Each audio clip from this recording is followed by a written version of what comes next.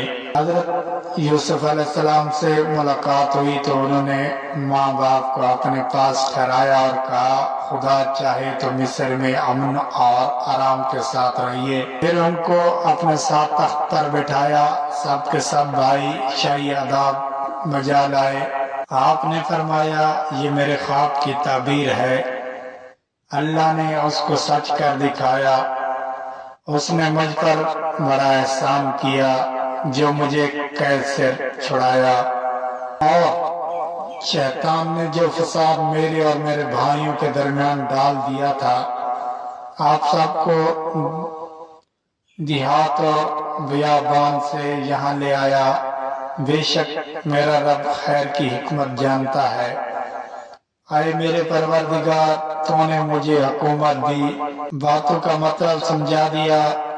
اے زمین و آسمان کے پیدا کرنے والے خدا، تو ہی دنیا اور آخرت میں میرا کام بنانے والا ہے۔ مجھے مسلمان ہی مارنا اور نیک بندوں کے ساتھ ملا دینا۔ ہر ایک عرصے تک حضرت یوسف اللہ کے بتائے ہوئے قانون کے مطابق مصر میں حکومت کرتے رہے، لوگوں کو اللہ کی طرف بلاتے رہے، برائیوں سے روکتے رہے، بھلائیوں کو پھیلاتے رہے، ملک مصر کو اچھائیوں سے بھر دیا۔ بالآخر اللہ کے پاس چلے گئے، یعنی آپ کی وفات ہو گئی اور آپ مصر میں دفن ہیں۔ دیکھیے حضرت یوسف علیہ السلام کو بھائیوں کی وجہ سے کیسی کیسی تکلیفیں اٹھانی پڑی۔ اندھیرے کنویں میں رہے، غلام بنے، جیل میں رہے، لیکن جب یہ سب اللہ کی آزمائشیں پوری ہو گئیں اور اللہ پاک نے ان کو مصر کا بادشاہ بنا دیا تو بھائیوں سے کوئی بدلہ نہیں لیا، بلکہ اللہ تعالیٰ سے ان کے گناہوں کی معافی کے لیے دعا کی اور خود بھی معاف کر دیا۔ ہمیشہ بھائیوں کے ساتھ یہی کرنا چاہیے۔ قرآن شریف میں ایک دوسری جگہ ہے جس کا مطلب یہ ہے کہ اگر تمہارے ساتھ کوئی زیادتی کرے اور تم اس کے بدلے اس کے ساتھ نیکی اور بھلائی کرو تو وہ دشمن تمہارا حقیقی دوست بن جائے گا۔ اللہ ہم سب کو ایسی توفیق دے، آمین۔ اگر ویڈیو اچھی لگی ہو تو ہمارے چینل کو سبسکرائب اور بیل آئیکن کو ضرور پریس کرنا تاکہ ہماری ہر آنے والی ویڈیو سب سے پہلے آپ کو مل سکے۔ اللہ آپ کا حامی و ناصر ہو۔ اللہ نگہبان۔